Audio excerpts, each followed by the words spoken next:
Hello, and welcome to the Keepers of the Library, number 16. Oh, hi, people. I am Michelle Keep. And I'm Joshua Keep. We are authors of sci-fi, fantasy, romance, as well as erotica, and now contemporary romance, which I don't think anybody saw coming. Really? We've been doing it for like a year, honey. I don't think anyone saw that coming. You say it like it's new, but we've literally been doing it for like over a year now. Yes, it's been over a year since our first contemporary novel. However, I am still surprised.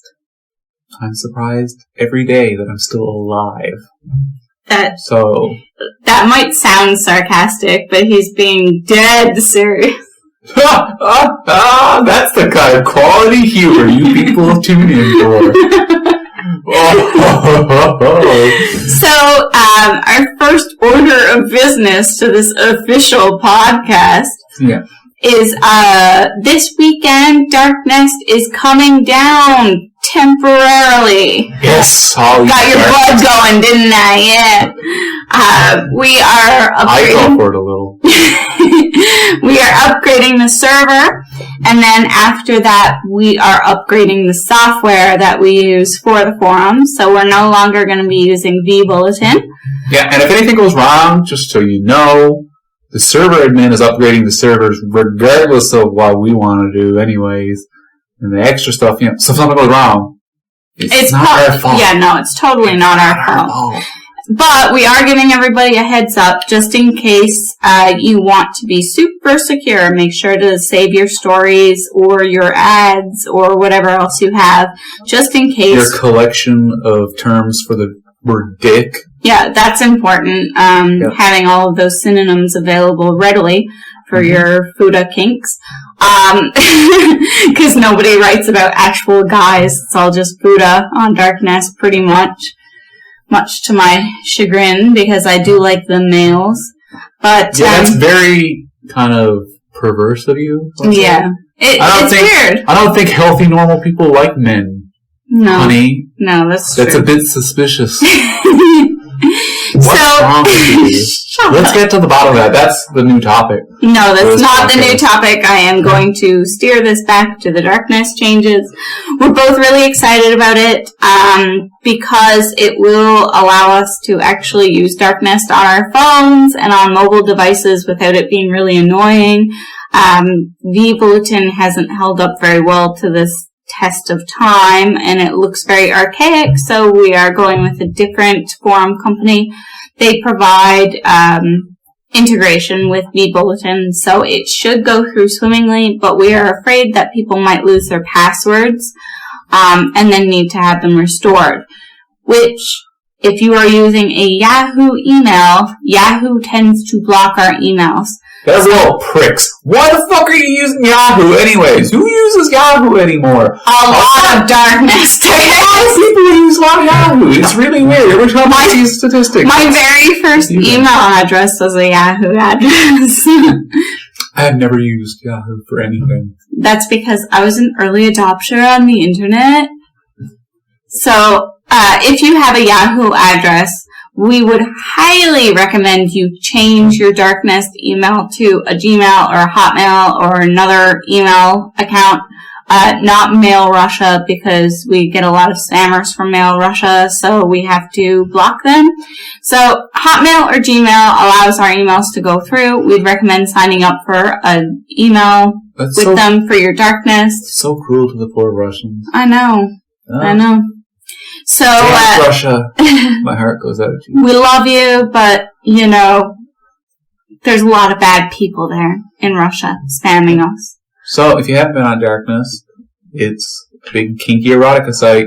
Yeah! And I'm especially excited for the change because I don't actually have to really do anything. Yeah, luckily our server host is amazing. He has helped us through the past 3 or almost 4 years, no, 3.5 years, since we took over Dark Nest. He's been continuing to host for us and been amazing. Jason, he's awesome. Yeah, and so he's going to be handling the upgrades because he is way smarter than I am in those regards. And I'm going to be handling most of the forum switchover, I suppose.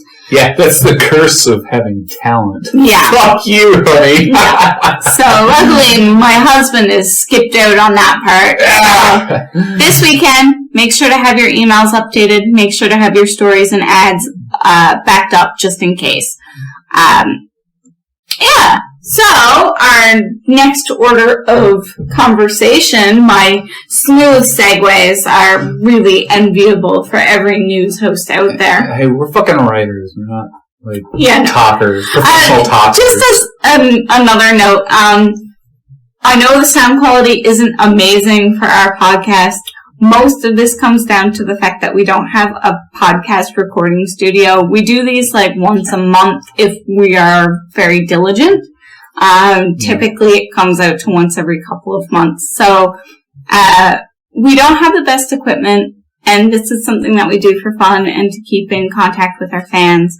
So we try to put out the best quality product as we can, and make it as, easily listenable as possible. But if you do have like huge problems with the quality, I'm really sorry. There's only so much you can do when you convert it to Gmail or YouTube, and shut up. See how you get those two confused. Shut up. And Libsyn only allows us to upload like 50 megabytes or something like that a month. Yeah. And like any more than that would cost us a lot more. So we could upgrade, but most months we're paying for something we're not even using, and so it's something that we compress our podcast down to a slightly lower quality, and hopefully it's not terrible. Bizarre. Yeah. But, the solution to that is just buy lots of our books. Yeah, if you buy lots of our books, then we can, buy everything that we've ever wanted, which isn't for much, because we don't have a house, we don't have a car, we have a fish. That we take care of, and, that's it. He's the third member on the podcast, but he's just very quiet. Yeah, you can't hear him. His name is Prince Peach. He's gorgeous. A beta. Oh, no alpha, huh? No well, I guess alpha. I'm the only alpha in this room. That's right, people. I'm the alpha. No. But... You shut up. No. I am the alpha here. I bought you that necklace. Yes, he bought me a lovely necklace today, so he apparently wins all debates. Yeah, there we go. I win because I'm the alpha. Anyways. You may speak. Thank you. Non-alpha. I guess the fish is the beta, so you're like nope, gamma, don't omega, go there. something. Don't go there. Anyway. Okay. Try to keep things on track, honey. Ah, shit. I'll screw it up. Yep. Do you want to talk about our next topic? Well, we were going to talk about our most recent book launch, War Torn. And for those of you, for our older fans who, got on board with us with our fantasy stuff, you're in luck because it was a fantasy release. And it's amazing, actually. It was like one of our favorite things to write. It is one of the most us things. It follows several different characters as they struggle with a war-torn world. It's fantasy, a bit steampunk.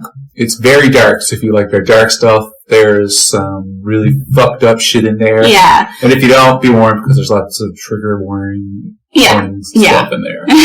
So if you have lots of triggers, it's best to avoid this one, because it is very dark, very grim, and gritty, but... Trigger warning, very us. Very us.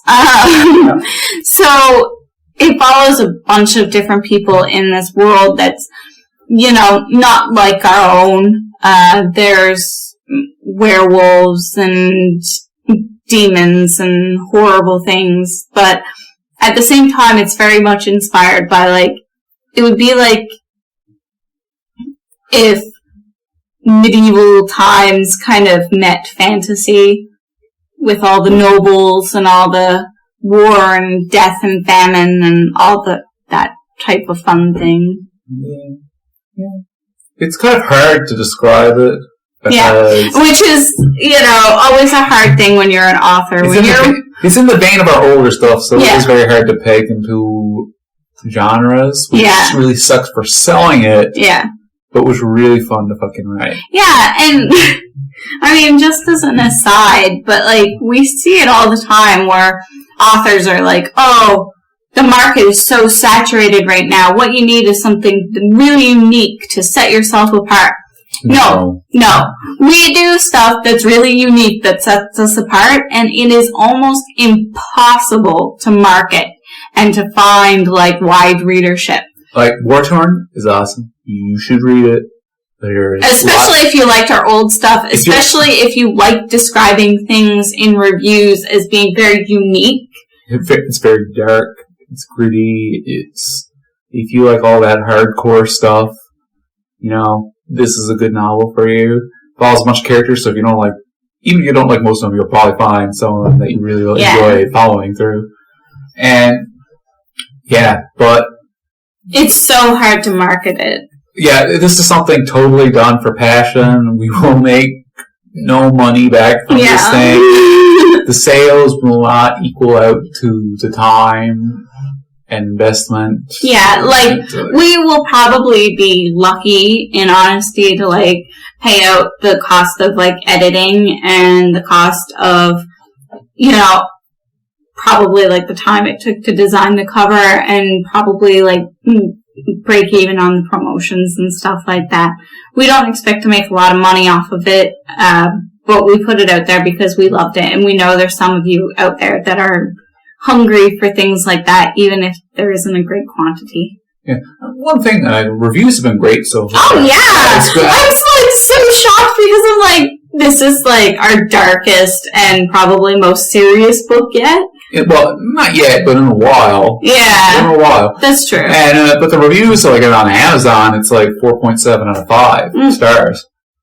But I mean, the only negatives that I've seen so far from people who are just really new to the concept of, like, a novel following multiple sets of characters. Which is what we both grew up with, like, all of the D&D books. Like Game of Thrones and stuff like that. Like, it pops from one set of characters to the next as the plot develops. It's funny because this one is, third person.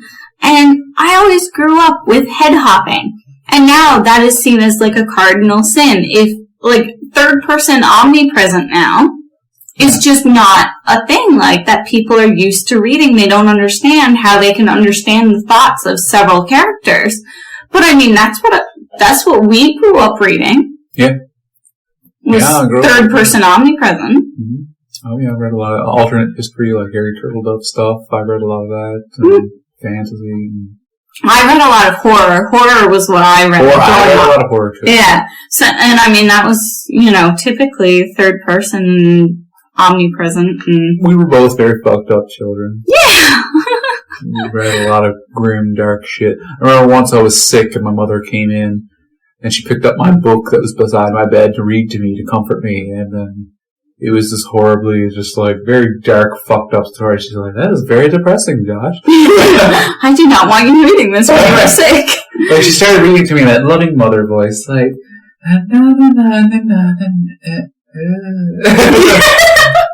I can see her doing that too. Yeah.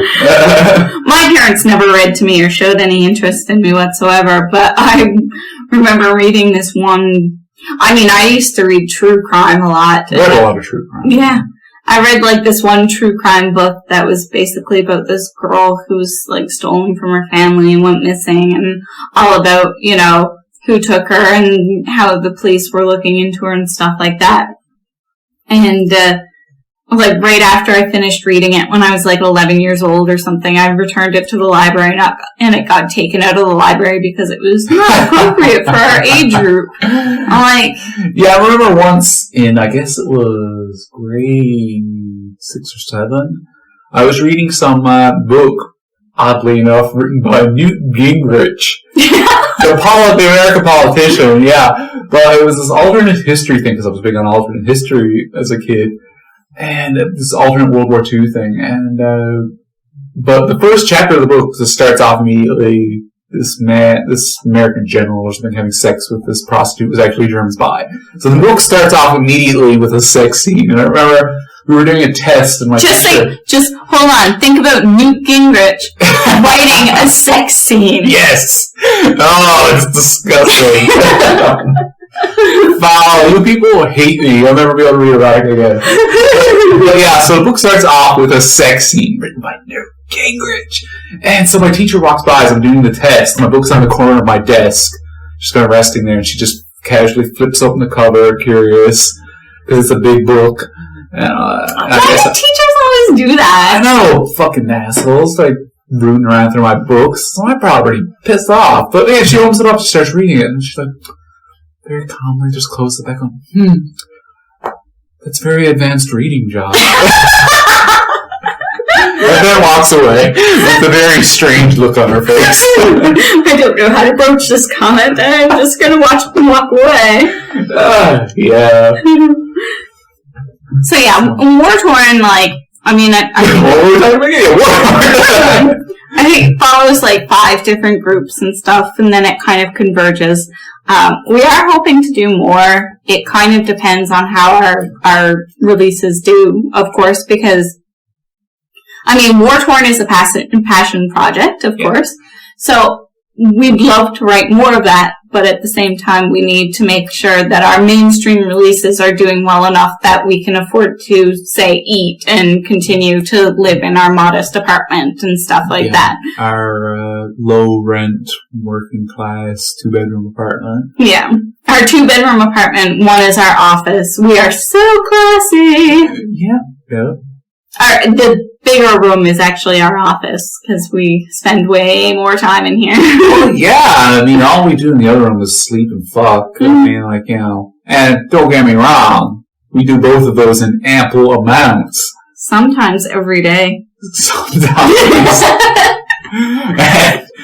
But, you know, we're actually conscious for most of the hours we're in the office. Yeah.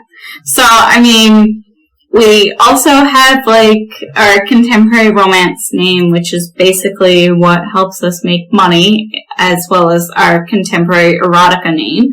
Yeah. I mean, we're not super open about it, but we're not super quiet about it either. Like, it's not, it's like what they call, like, the worst kept secret, I guess. Yeah. Well, if you were to follow our erotica name and our romance name. I mean, if you looked up, like, our publishing company, you'd see all of our books. Right? Right, yeah. But, like, if you just followed one of our names, other than our fantasy name, like you fine people do, then you would very likely not be aware that we write all this different shit. But, yeah. But you guys, we love you guys. We love you. Anybody who's listening to our podcast right now is, like, pretty much cream of the crop. Oh, yeah, we love you guys. Yeah.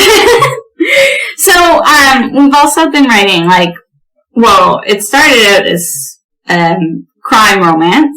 Well, not lighter on the romance, more on, like, the crime thriller. More on the crime and the erotica. Yeah, it was more an erotic thriller. That's actually a genre. Yeah. So we're all good. You're guaranteed everything we write is heavy on the fucking. Because we find sex so much easier to write. Like, I know a lot of authors are like, oh, I hate this. Like, I'll put in, like, a stopper for my sex scenes and I'll write that later. I don't want to write that right now. But we are like, holy crap, if we get through this one scene, we can do a sex scene. Yeah. And it's like, we will take fucking 2 days to write, like, 1,000 words, and then we'll get to a sex scene, and it'll be like 10,000 words, and it's gone in like an hour. Like, dick, please. We fucking love writing sex scenes. They're awesome. Yeah, so we do write them a lot. Like, I know a lot of other authors have been like, they wrote erotica for money, and then as soon as they got, like, successful enough at the other stuff, they said, like, oh god, I'm so glad not to write erotica. Like, fuck that. I love writing erotica. Yeah. Erotica's awesome. That's our favorite. It falls from our fingertips so easily. We love it. It's like, this awesome. I mean, that's our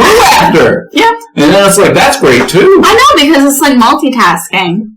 Yeah. That's like foreplay down there. Yeah.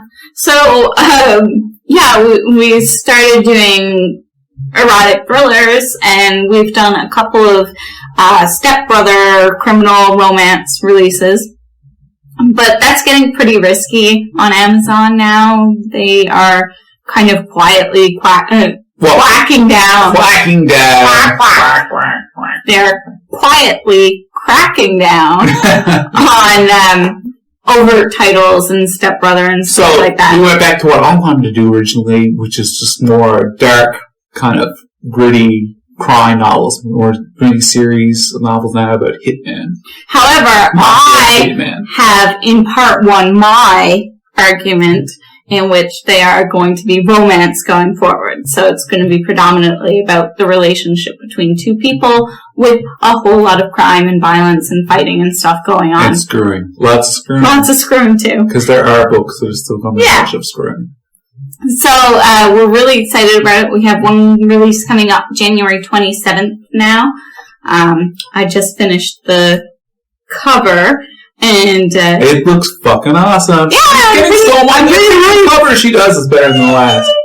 So yeah, and I love the cover for War Torn too. I kind of check it out. Even if you're not gonna buy it, it looks like fucking bitchin'. Yeah, I think it looks pretty fucking professional. So you do that shit, and it's like it looks better than stuff coming out from most of these like huge multi. Oh my god, like Rogue Lawyer by Grisham.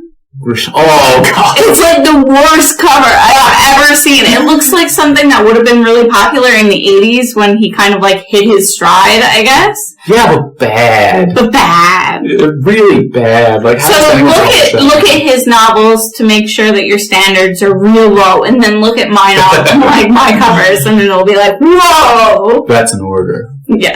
From the alpha and the beta, the fish is backing me up on this one. Yeah, and whatever I am. Whatever you are, doesn't matter. Bottom of the totem pole. Omega. I'm gonna kill you. Oh my god, I'm gonna have to edit that out. Well, no, evidence. Nope. If I turn up dead, tell the cops where to look. I feel like I've threatened you on this podcast before. You have. But that's just the price I pay for being the alpha. Building body of evidence against me. So, I hope if I do turn up mysteriously dead under mysterious circumstances, this all just gets played in a court. Oh god, this would be so embarrassing. Tears and embarrassed, just like, I was just joking. I wasn't really going to kill him. I mean, I wanted to, but no. At certain points in our relationship, you know? Yeah. When he called me the Omega. Yeah, that was the high point. So, if you do like our fantasy stuff, but you also like contemporary romance, we would suggest checking out this fabulous new author named Alexis and Alex Abbott. Yeah. We kind of go on both because Alexis is more of like the crime romance, whereas Alex Abbott is more of the, more criminal stuff. More of the hand-wavy, wishy-washy thing that you're doing there. More of the genre mash, I guess, what we call. So, check them out. Yeah. Alex Abbott. I will try to put the link down below. We are currently looking for reviewers for our new Hitman romance. So we'll send you books for free. Yeah, Alex Abbott, Alexabbott. Yeah. So if you're poor and you like giving reviews, we love you. Yeah. We want to work with you. Yeah, that's something too. I've seen a lot of authors lately talking about the whole, I don't think I've ever talked about it on the podcast thing. I know I've put my opinion out there before several times on it, but piracy. Like, I know a lot of authors I've been seeing lately, again, have been kind of banging the drums of piracy's wrong, don't pirate my books, blah, blah, blah. If you were a genuine fan, you would never pirate my works. But I grew up poor. Really poor. Like, super poor. Like, there was a gaping hole in my ceiling, and when it rained, just like a river flowed, like a literal just waterfall and river flowed through my bedroom. I get it. you don't have any money, but you still need some entertainment. Yeah, you're not just like, oh, well, I'm poor. I guess I will just sit in the middle of my living room, which doesn't have a couch or a TV, and just stare at the wall. That sounds like a great existence. Like, nobody's going to do that. Or you will work 24/7 until you drop dead. Like, everybody, doesn't matter where you're in, like, you need some moments to relax, to recoup from, like, a hard day. And, that's where books come in. And you know what? I don't begrudge anyone. Like, if you pirated our stuff, like, I have no fucking hard feelings for you. Yeah, like, if you can afford it, please, by all means, go buy our shit. Yeah, because we need to exist. Yeah, it's like, we're able to write this stuff because we actually make money from it. But we wrote a lot less stuff when we didn't make enough money from it to quit our day jobs. Yeah. So, and I mean, like, the only reason that we're even against it at all is just because Amazon requires exclusivity for the Kindle Unlimited program. So, like, if we find out that someone's pirating our books, we have to take action against the site and get it taken down, which is a huge hassle. Finding ways to put in takedown notices on really shady sites sucks. Yeah, it's a nuisance. We don't want to do it. Amazon forces us to do it, otherwise they rob us of a whole bunch of income. Yeah, and just send us an email. Like, we've given out free ebooks to pretty much everybody who's asked and said, hey, I'm really poor, I don't have enough money to afford your book, but I'd really love to read it. We send it out free, and we just ask, if you like it, leave us a review. Yeah, on Amazon or Goodreads or wherever. We're not very picky. We're pretty easy to get along with, I think. Yeah. So, I got no problem with that. If you're poor, you can't afford books and that stuff. We'd rather help you out than make you potentially open yourself up to getting a computer virus on these sketchy fucking sites. You can't trust these fucking sites anymore. No. I mean, like I said, I was poor. I know, I fucking pirated shit. I mean, most of that stuff that I pirated, I liked it. I went on and paid for it. Now that I am a contributing member to society who earns a, living income. Yeah, sorry, RiffTrax. We bought a ton of RiffTrax stuff. Like a crazy amount of RiffTrax, so, Yeah, we're working our way off. Yeah. Our moral debt. Speaking of moral debts, our next topic of conversation was, what would we do if we had, a shit ton of money? Yeah, because it's something kind of... Well, we always think about it, because, of course, we know a lot of authors who hit it big. Suddenly, one of their novels took off, and now they're making insane amounts of money. More, making as much in a month as we make in a year. And... for a brief moment, a flicker of time, we were number 2 in erotica behind E.L. James, who's made billions of fucking dollars. So we're not making billions of dollars. We're not making anything even remotely. E.L. James makes most of her billions of dollars off of non-Amazon sales, like paperbacks and stuff like that. Well, yeah, and plus that was near the tail end of her popularity. So, yeah. But all the same, we're people. We like to imagine what would we do if That was my favorite pastime when I was a kid. What would I do with $1 million? I would look through the Sears magazine, Sears now. This is my idea of what I will do with $1 million when I'm a 7-year-old, is look through the Sears magazine and be like, I like these comforters. Yeah, dream big, baby. No. Those dreams have carried with me to my adulthood. We now have a comforter. Yeah. It's true. Yeah. And I got it 20% off. Yeah. Because I'm really cheap. Yeah, we don't buy anything full price online. I'm still thinking Sears magazine type thing. So, with the Powerball or whatever. Yeah, a lot of people are talking about that whole 1.6 million. 6 million? Or billion. With a B. Billion. A whole lot of things, of course. What would you do if you won? Yeah, no, it's not social media. It's people talk. What would you do if you won? So, of course, we're human beings. We wonder what would happen if one of our books took off and we really hit it big.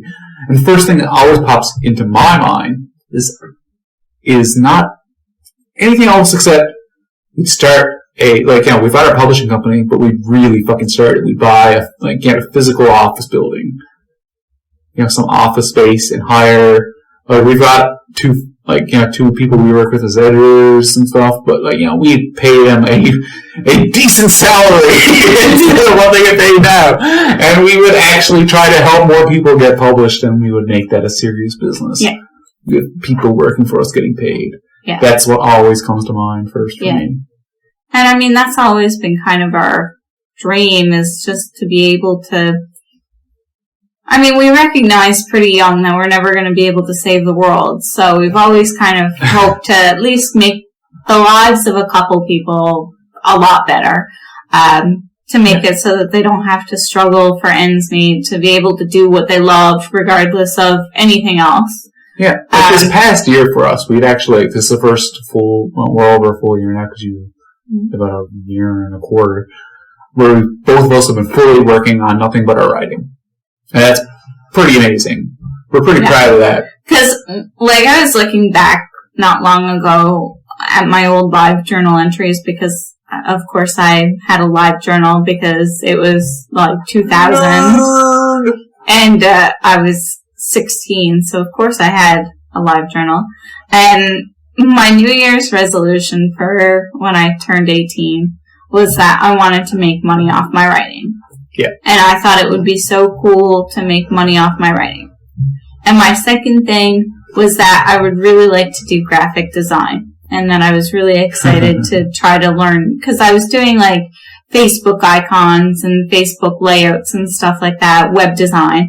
But I really loved graphic design. Live journal, not Facebook. Live journal, yes. Sorry, Facebook didn't exist. And then my third thing was that I wanted to learn I wanted to do photography. Photography. And I've always been fascinated by taking photos and trying to, capture the world in little glimpses. Like a super villain. Yeah. I think it's neat that you could take a picture and, at that time, nobody else is seeing the same thing as you are. And nobody else is ever going to be able to see the same thing as you are. Every day's a little different. So I've always been fascinated with that. And now, I'm writing full-time as an author. Yeah. And I'm doing all of our graphic design work as a publishing company. And I'm doing graphic design work for other people. Yeah. And so freelancing work. Yeah, and now I'm taking photos and I'm doing photography. And I mean, I'm only 31 and I've achieved all of these major things for what I wanted to do with my life. We just kind of hope that keeps going. Yeah. And we're doing pretty good. We're slightly over the average income. Yeah. For our time and Very place. slightly. Yeah. Proud of that, let me tell you. We're above the curve. Yep. And especially since it's a recession here and the Canadian dollar is falling a lot. The Canadian dollar is worth crap right now. Yeah, and so the fact that we get paid predominantly in USD is helping quite a lot. That helps a lot, yeah. Yeah. Because those figures jump a whole lot when they get converted from USD to Canadian. Yeah, it's for every $1,000, it's you make an extra $250 or now probably $4 or something like that. $300 or $400. Yeah. Right. So that's been helping a lot. So we've been able to put a lot of money away, and we're still kind of working with the hopes that eventually we'll get to the point where we have enough squirreled away that we can take a leap of faith and once more push ahead with our goal of expanding what we're doing. Yeah, we published a Darkness anthology, I guess it was a year ago, or was it longer? Or it was last summer. Year and a half. Yeah, of other authors of Darkness, some of whom were already, engaged in self-publishing. I think a few weren't. But, or were just kind of starting out.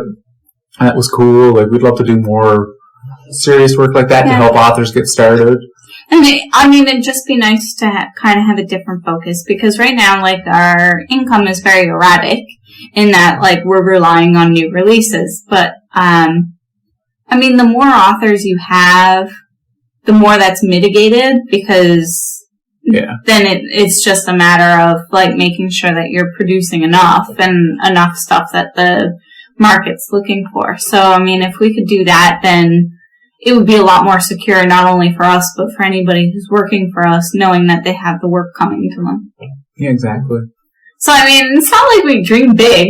I don't think it's a big dream to want to own your own publishing company. Yeah, the only other real selfish thing about my dream is just that extra bit of income security so we could take more vacations. Yeah. And by more vacations, I mean A vacation. Because we haven't taken a vacation since we started doing this full time, because anytime we take away from writing is...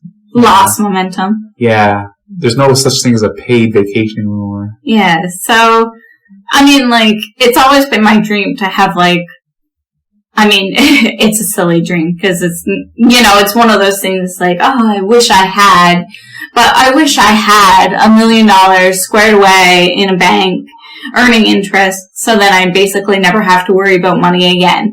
Yeah. And I think that is the goal, like, not the goal, but, like, the fantasy of most people.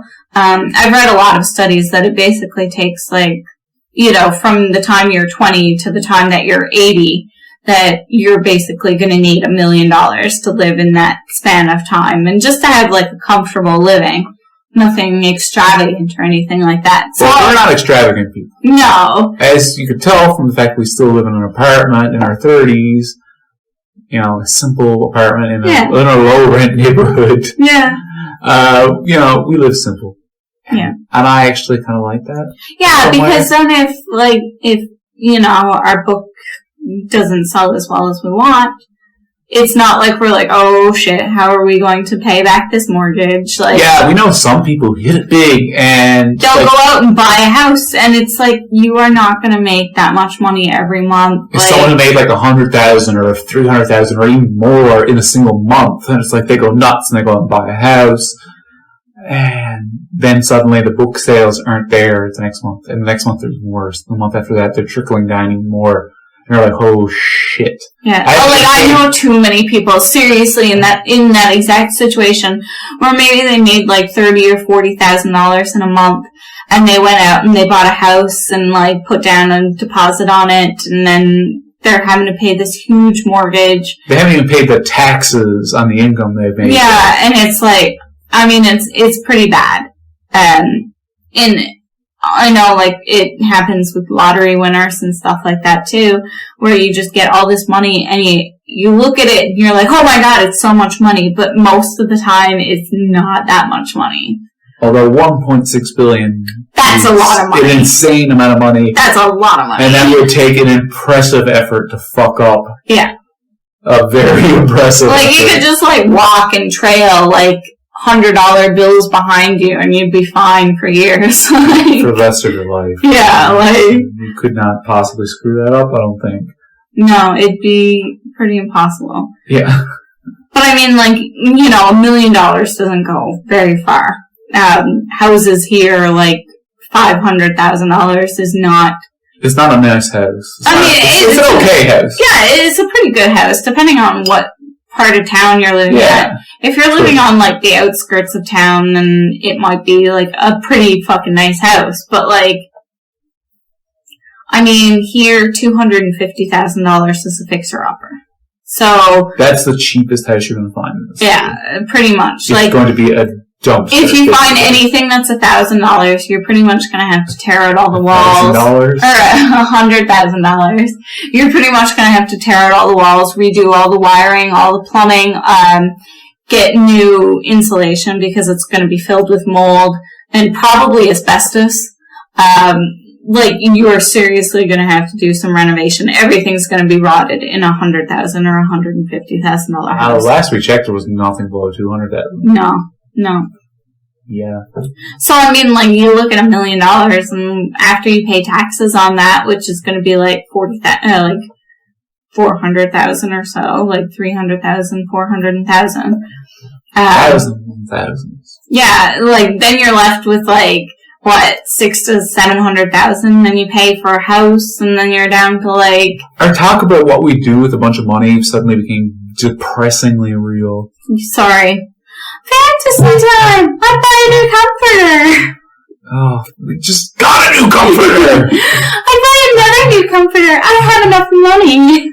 You have 2 comforters. Wow. Wow! Special. Sometimes, I'm not sure if you guys have seen Father Ted, but sometimes I feel like we're Father McDougal. And he's just a very simple guy.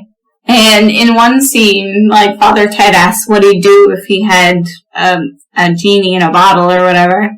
And he says, oh no, I don't think there's anything. I don't think there's anything at all. And he's like, well, what if you had a nice car? He's like, oh wow, yeah, if I had a nice car, that'd be amazing. And it's like, oh, what if you had this teacup? He's like, oh wow, if I had a nice car and that teacup, that'd be amazing. I feel like that's kind of us. Yeah. I kind of just want to hedge it out there. Like, don't fill my head with ideas of things I want. I'm happy the way I am. Yeah. He wants a new tea tray. That's as rebellious as he gets. I want a tea tray. Yes, I want a nice tea tray. A black tea tray. It's impossible to find, except there is one really nice one, but it's only available to Americans, and I hate you guys because of that. I know. On Amazon, we searched everywhere. We searched Bed Bath & Beyond, all these other places, Walmart, Amazon. The only black tea tray we could find was on Amazon, only for Prime members, I think, and only in the U.S. Yep. And like, the fuck? Give me my goddamn black tea tray. I just want this, and they have it in brown. They have it in brown available to anybody. Yeah, but not in black. Black is only available to Americans. You fuckers. Shh. Don't offend them. Go. Don't offend them. Go. Don't offend them. Just give me that tea tray. So yeah, I mean, we are pretty fucking simple people. We want to live pretty fucking simply. The only thing is, I'd really like to go to Cuba for a little while. Not a vacation in Cuba. Yeah, and I mean, I'd love to see Asia, like parts of Southeast Asia, and I'd love to see parts of Europe. You know, that's the typical white North American in We work too much to do any of that. But yeah. Like now. Yeah. I mean, basically, that's all we want is just the same thing most people want is just time off to grow themselves outside of their own circle and not have to worry about money. Yeah. I want to grow some branches. Be a tree.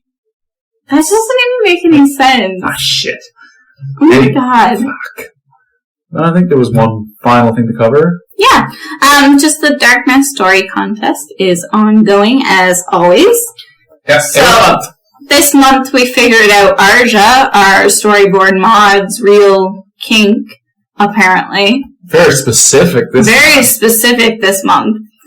Female night elf dominance. Yeah, and if you don't even know what a night elf is, then I guess it's an interesting time to do some research.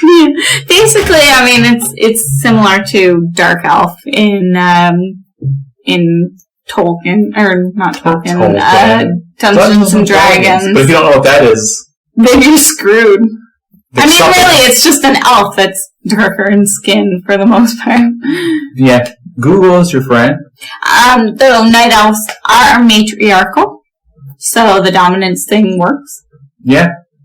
Yep. That's pretty cool. But, you know, if you're not into the stuff, research is your friend is not there. Yeah, because you know what? I feel like I'm just like this asshole going up to somebody's balloon and popping it. But you know what? Sometimes you don't get to write the thing you like. Sometimes you get to write the thing that other people like. And that is not selling out.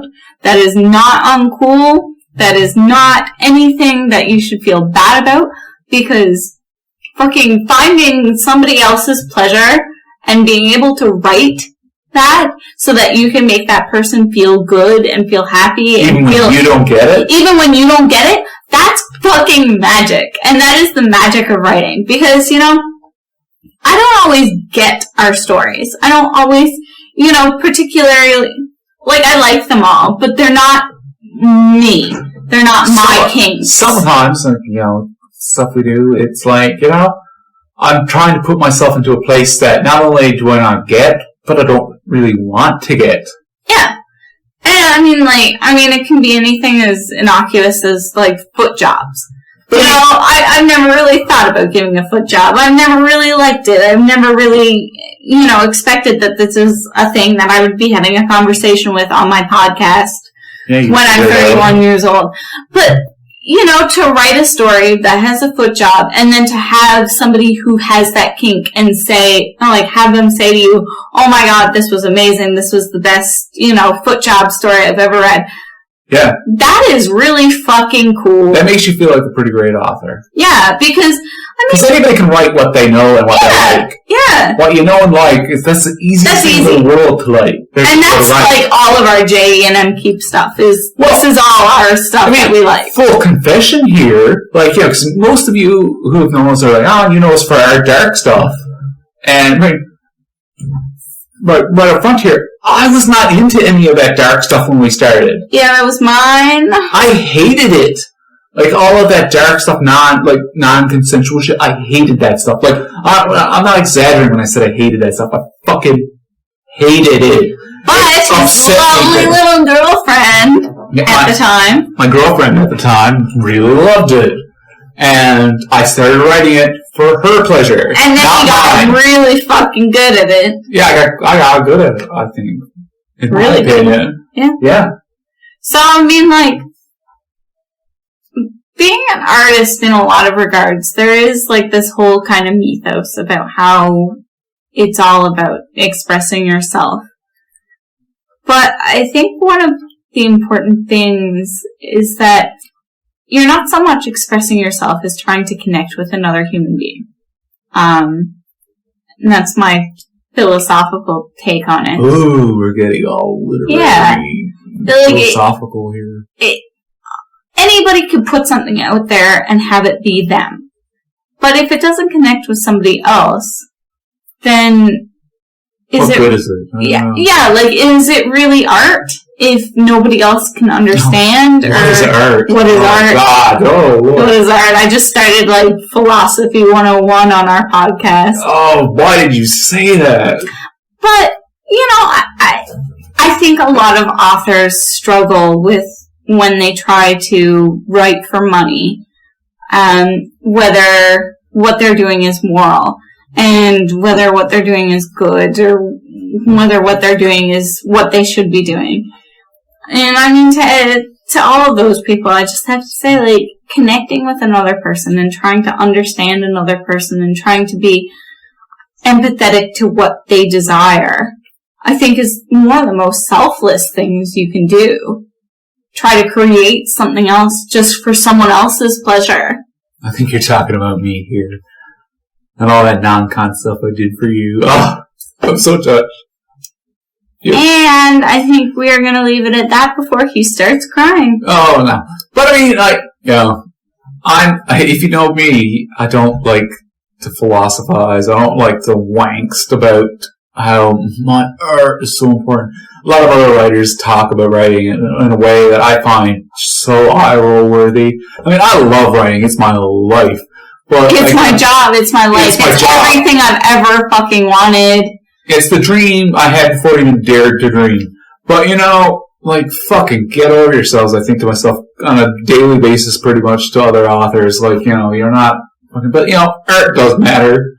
These stories matter. And I think, like, with the death of David Bowie and Alan Rickman, I think it's become quite apparent how much art does matter and the impact these people can have on your lives. Because it's not the people so much that we're mourning, it's the art they created. Yeah. Right? Like, that impacted us. Two of our friends basically said, like, they listened to David Bowie while they were first dating. So for them, David Bowie will always be the sensation of falling in love.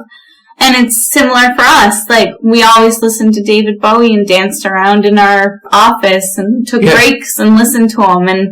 And he was like one of maybe at most 3 musicians that we listened to. Yeah. All the time when we were in a good mood, just celebrating, dancing around, laughing. And whenever we were feeling good, we'd have David Bowie on. And so, I mean, not to be so philosophical wank, but he really was part of the soundtrack of our lives. Yeah.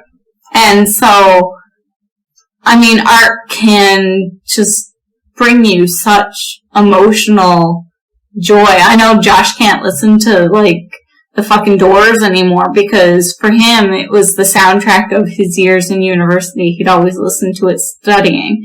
And he used to love the Doors, but now he won't hardly listen to them at all because it always takes him back to that period of time. And I mean, to have such an impact on somebody's life, like positive or negative, somebody you've never met, somebody you don't even know exists. I mean, that's the power of art. I hope our stuff reminds you of orgasms. Yes. And feeling really good. Yes. I hope so. And that is why I take no shame in the fact that we write erotica and erotic romance. No. I want people to feel good. I want to contribute to people's happiness. I'm not embarrassed by that shit. No. Feel good. And if I had a part in feeling good, fuck. Kick ass. Awesome. Great. So, I think we'll wrap it up now. This has been Keepers of the Library number 16. Thank you so much for joining with us. Thanks for listening to that whole fucking thing, because we're nutcases. What do you get out of this? I don't know. Oh, like, we love you guys, but you guys are weird. Like, you should probably talk to somebody about this. And happy Orthodox New Year, which I heard is today. Or maybe the day before by the time this airs. Maybe later. I don't know. Yeah, we'll see how fast Michelle can turn this around. Yeah. So, cheers to everybody. We love you. Goodbye.